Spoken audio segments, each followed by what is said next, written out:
महोदय, मासिक धर्म कोई बीमारी नहीं बल्कि एक जैविक प्रक्रिया है, परंतु इसके दौरान होने वाला तेज दर्द, कमजोरी और स्वास्थ्य संबंधित जटिलताएं वास्तविक है। इसके बावजूद देश की करोड़ों महिलाओं, मजदूर, किसान की बेटियों, छात्राओं, दफ्तर में कार्यरत कर्मचारियों, असंगठित क्षेत्र की महिलाओं इन परिस्थिति में बिना किसी सुविधा के काम करने को मजबूर है। आज भी हमारे देश में मासिक धर्म अवकाश को लेकर कोई स्पष्ट राष्ट्रीय नीति नहीं है।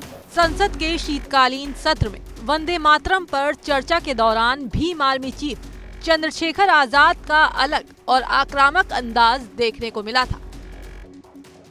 गुरुवार को भी नगीना लोकसभा सीट से सांसद चंद्रशेखर ने बेबाक तरीके से अपनी बात लोकसभा के अंदर रखी। इस दौरान उन्होंने महिलाओं के स्वास्थ्य को लेकर बड़ी और अहम मांग उठा दी। सदन में शून्यकाल के दौरान आजाद समाज पार्टी काशीराम के राष्ट्रीय अध्यक्ष ने चिंता जताई कि मासिक धर्म अवकाश को लेकर हमारे देश में कोई स्पष्ट राष्ट्रीय नीति नहीं है, जबकि कई देशों में ऐसी नीति मौजूद है।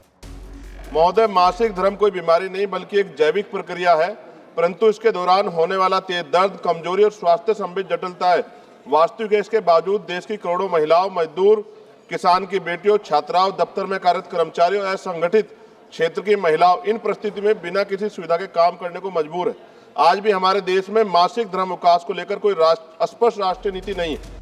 लोकसभा में नगीना सांसद ने अपील करी कि मासिक धर्म अवकाश को लेकर देश में राष्ट्रीय नीति बननी ही चाहिए और इसके तहत असंगठित क्षेत्र में कार्यरत महिलाओं को शामिल किया जाना चाहिए।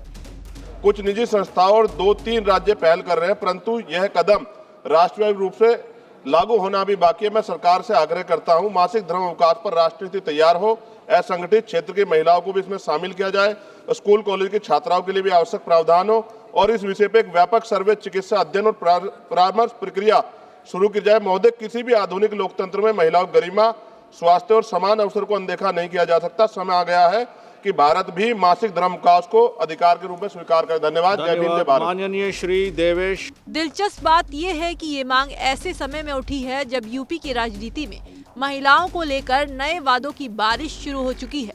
बुधवार को समाजवादी पार्टी के मुखिया और पूर्व मुख्यमंत्री अखिलेश यादव ने बड़ी घोषणा की।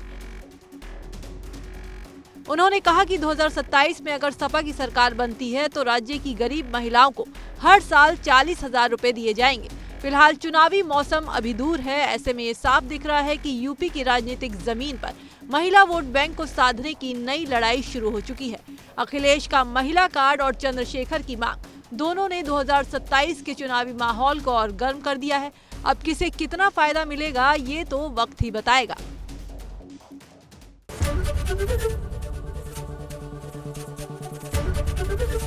एबीपी गंगा, खबर आपकी, जुबान आपकी।